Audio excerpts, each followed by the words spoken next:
Hi everybody, welcome to my YouTube channel. This is my first video and I'm the Grand Crusher. So today I will be showing you how to do the 4-move checkmate. But remember, do not try this trap against experienced players and people who have a high rating. This trap is a very basic trap, so only try it on beginners.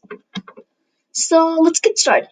So first you move the king's pawn up 2 times, pawn e4. And then they do the same because that's a normal opening.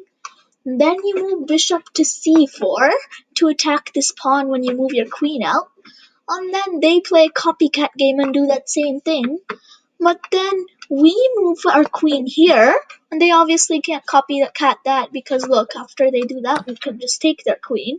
So they are like, no, that's too dumb. And then they're like, okay, let's move our knight here to attack their queen. But then they don't see a very surprising move. Checkmate. And this is checkmate because they can't take the queen with anything, and the king can't move anywhere, like here or like here. So it's checkmate.